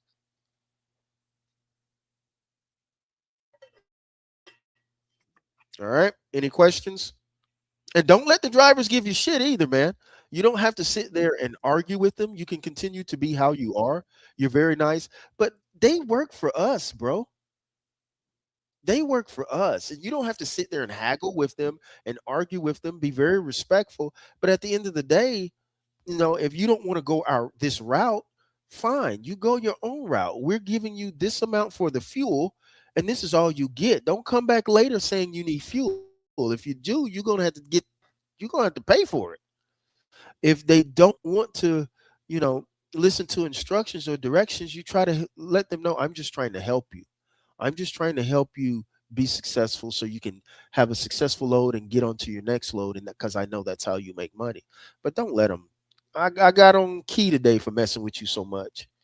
But she really likes you, though. He likes you. She does. She's just rough around the edges sometimes and moody. But she is our best driver, though. Yeah, yeah. All right, man. Anything else?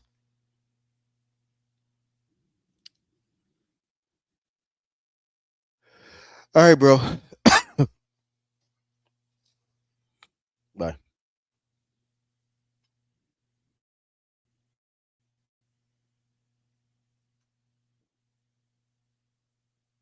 That's Louis. He's he's a very good guy. Mm-hmm. He's very good. Very good.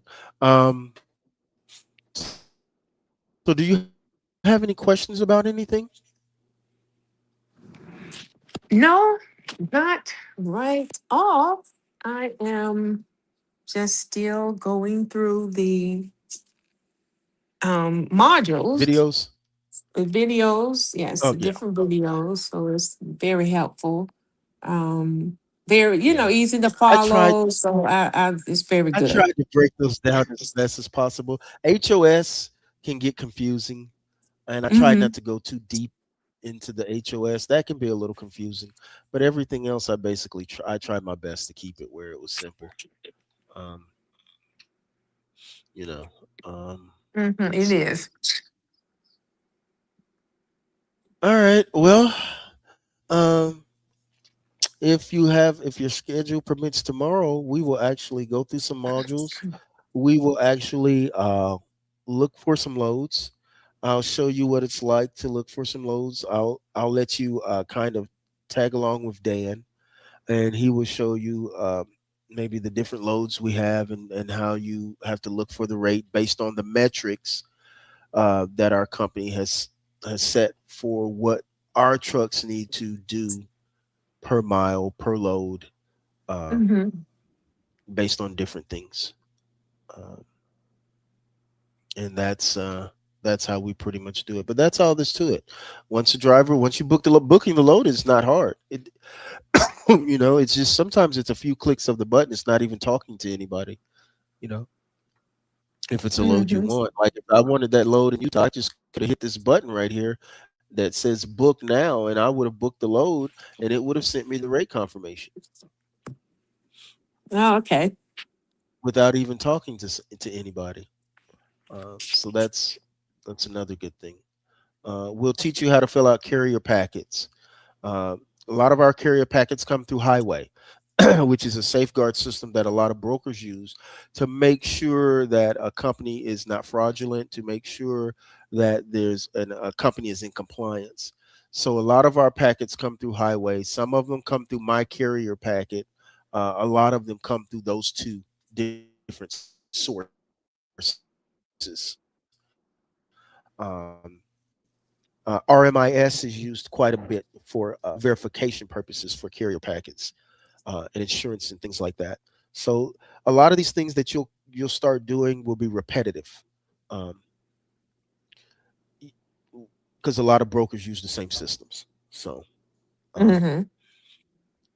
and most of our information is always the same, so it's auto populated, so it doesn't take you a long time to go through and do anything. You got to learn to read rate confirmations.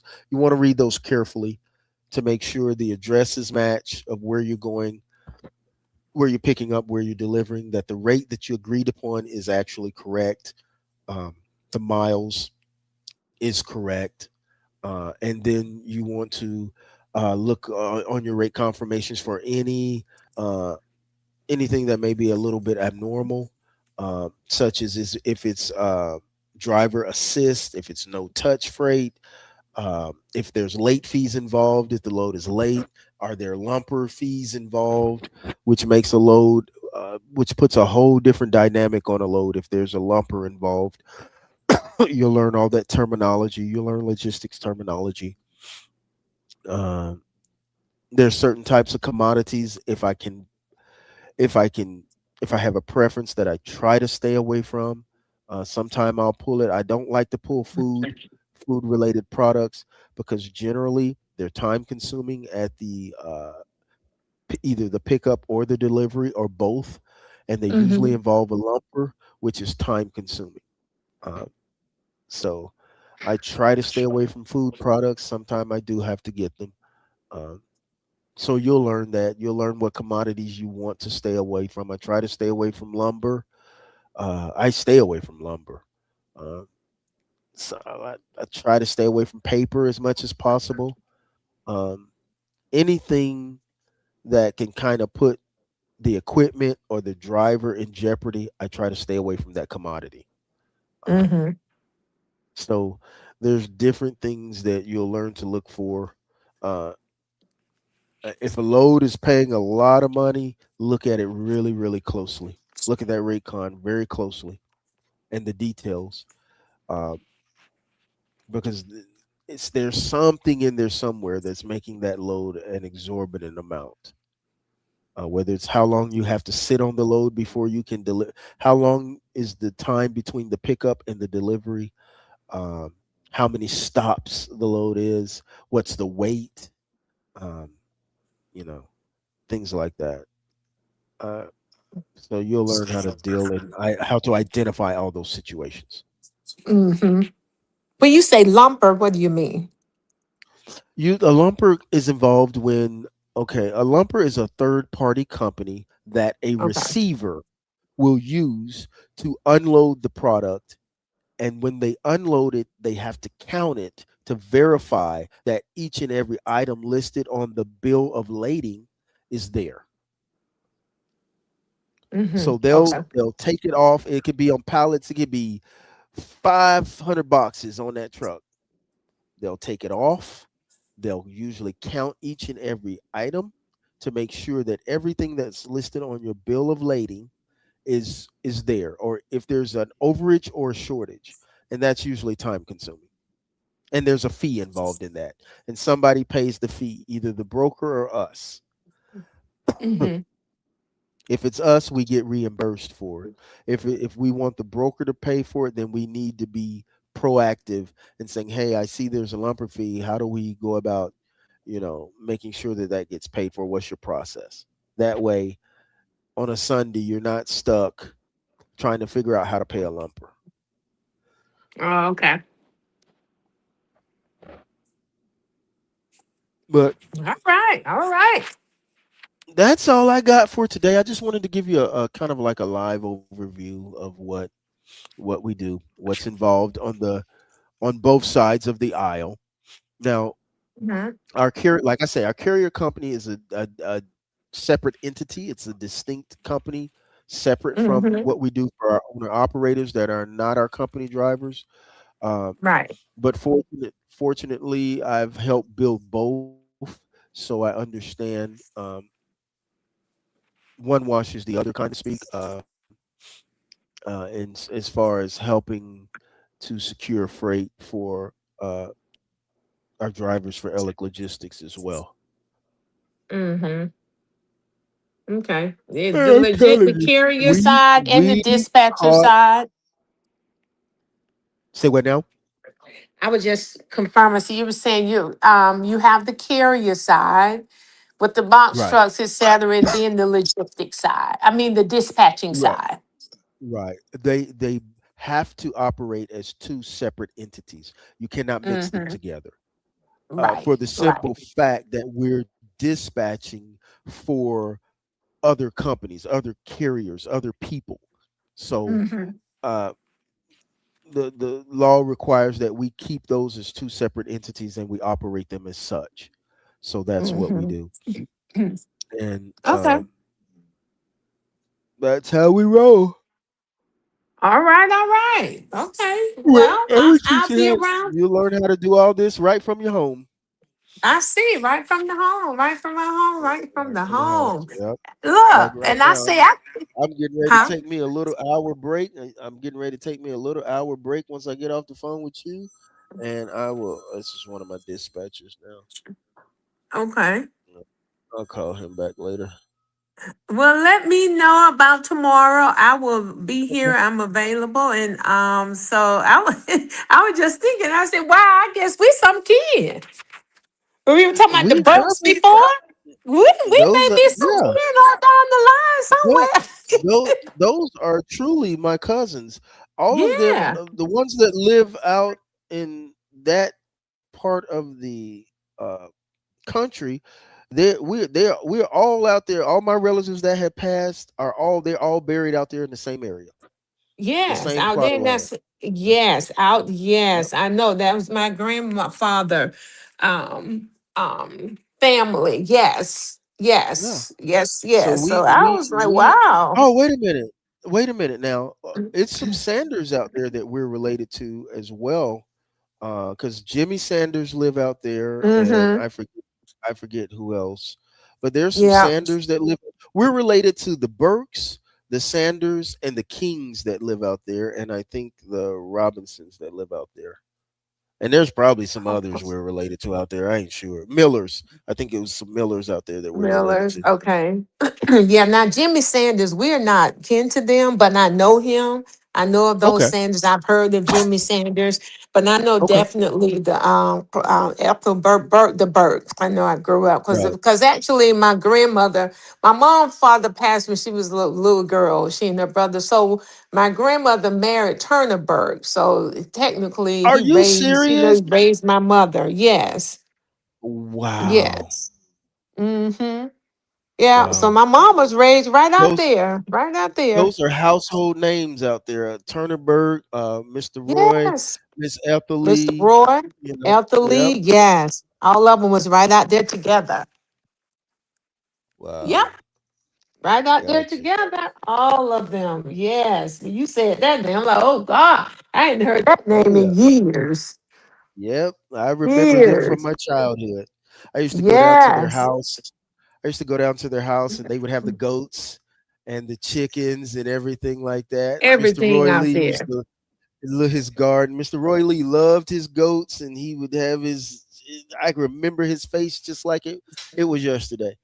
Mm-hmm. Yep, he loved his Mm-hmm. Yes, garden and yeah. loved his goats.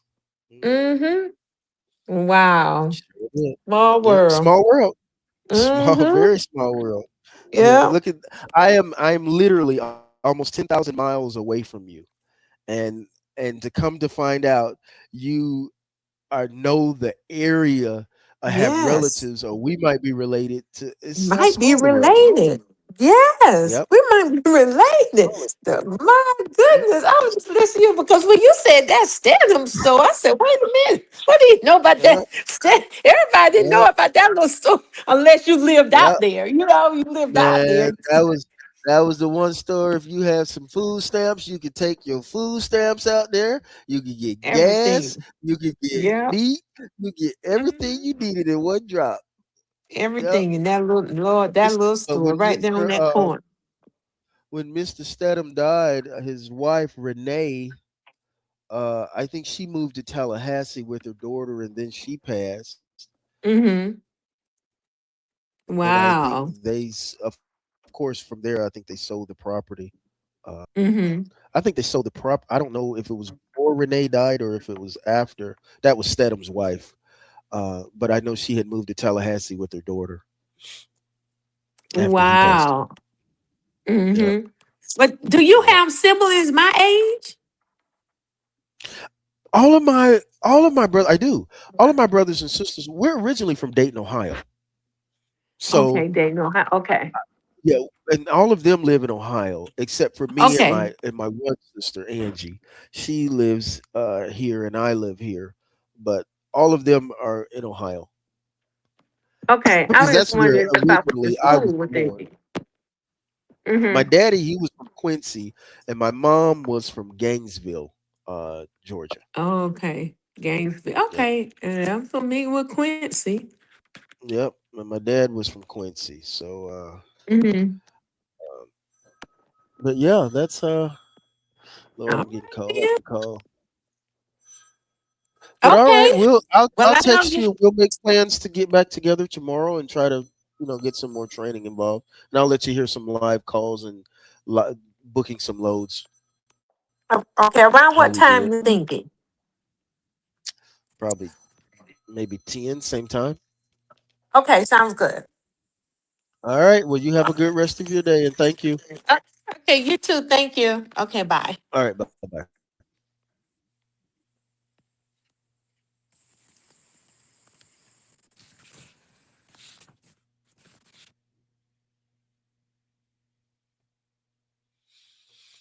All right. So what I wanted to do is that this young lady is interested in coming on with our dispatch service and dispatching with us, and she wants to go through the training, and then after the training, there's a she can once she completes the training, she can immediately come work with us and don't have to get out there and try to drudge up her own business on her own.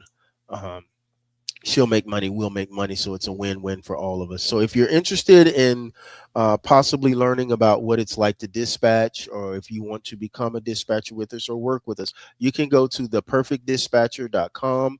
It'll tell you a lot about our carrier division as well, which our separate company, Elic Logistics. If you're interested in becoming an owner operator and leasing onto our authority, we welcome you with open arms. If you have a 26-foot box truck with the lift gate, or if you have a semi truck, a 53-foot dry van. So those are the two different types of vehicles that we're taking.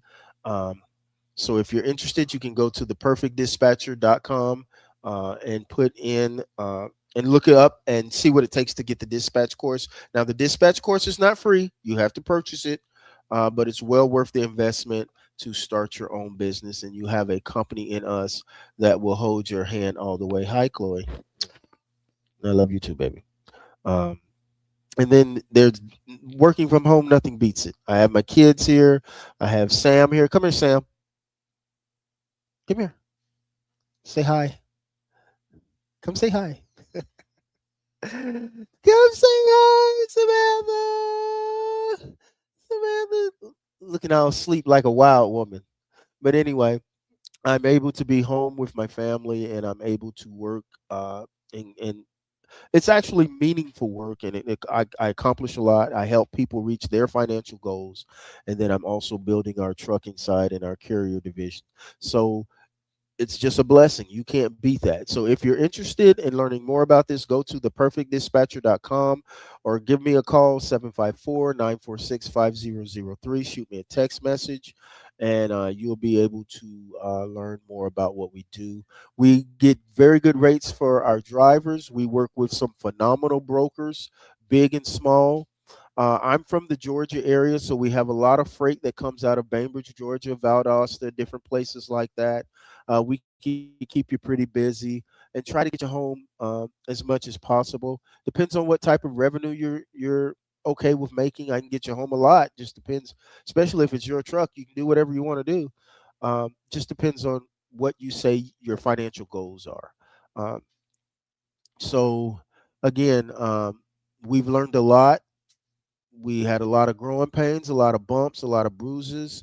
Like I told the student earlier, this is a cutthroat business. I have had people lie on me. I've had people make shit up on me anonymously. Especially, stay away from the Facebook groups. Stay away from the Facebook groups as you're developing your business. Take another avenue, because you could go in there with the intentions of, hey, for instance, there's different type of Facebook groups that people go to, different drivers go to when they're looking for dispatchers or when they're looking for companies.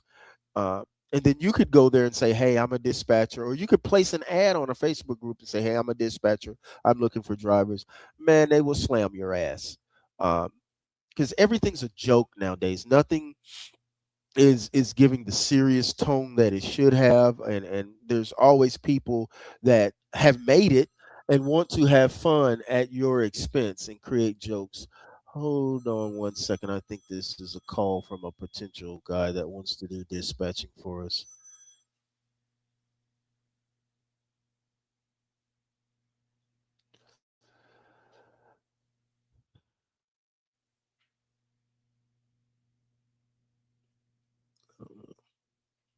I think he hung up. I think the call hung up. I don't know. But yeah, man, I called myself, I was green. I called myself wanting to uh, break into business and trying to take the avenue of using social media. Shit, that was the worst thing I ever did. Because these people got on there, they, tried to discredit me. They tried to make all, because they do everything anonymously, um, in order to keep, especially if you're a minority. I'm a young black man, know what I'm talking about, know what I'm doing. So if you're in a minority status, sometimes uh, there's just a different set of rules. There's a different obstacles you will face. And then if you're of another ethnicity, such as Latino, or you're from Pakistan or Afghanistan or India or something like that, that's a whole different sphere of obstacles that you face. And a lot of my dispatchers that I contract with, they are from different parts of the world. I don't give a damn, as long as they're legitimate, as long as they are compliant, and as long as they do the things they're supposed to do. I'm good with it. Um,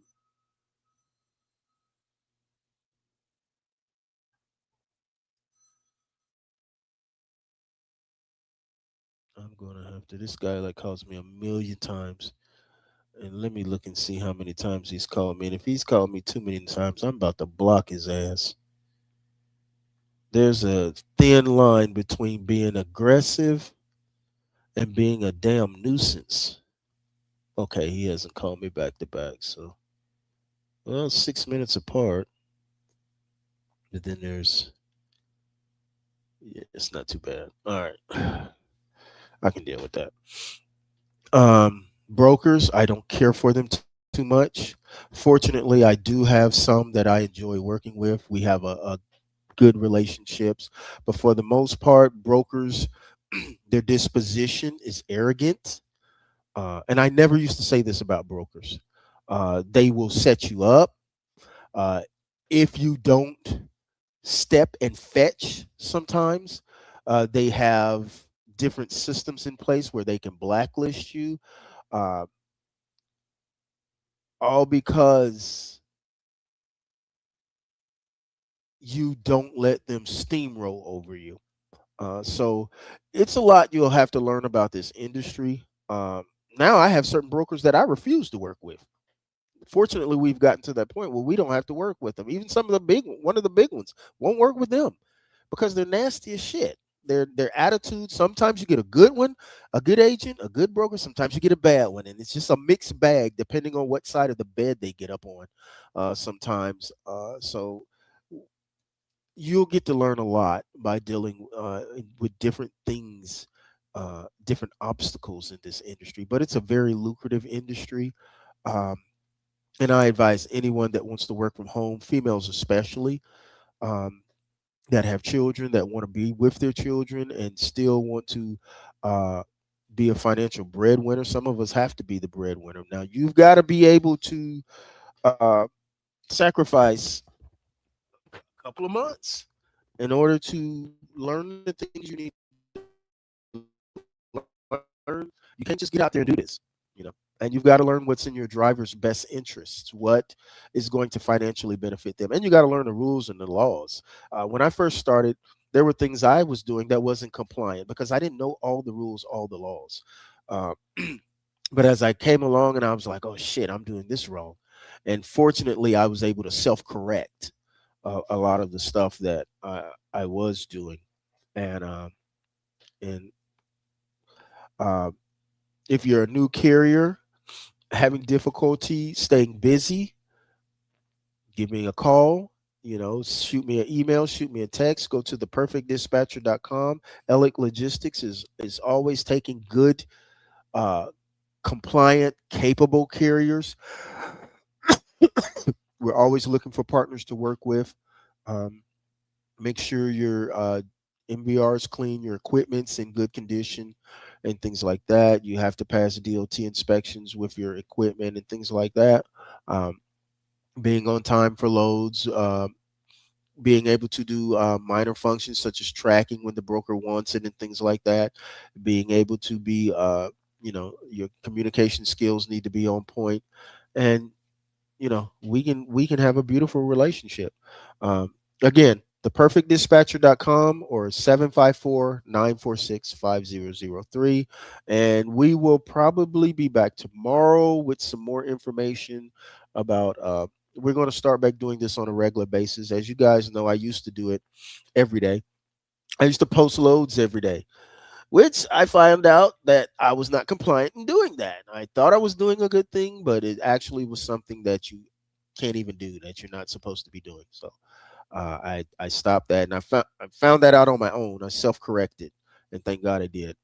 But we still are going to do live dispatching every day. I'm going to show you what this world is like. If you are interested in doing it, just tune in every day. You'll learn a lot, and you will eventually can determine if this is something you want to do for the long run or not. And again, thank you for joining us, and we will see you guys tomorrow. Okay.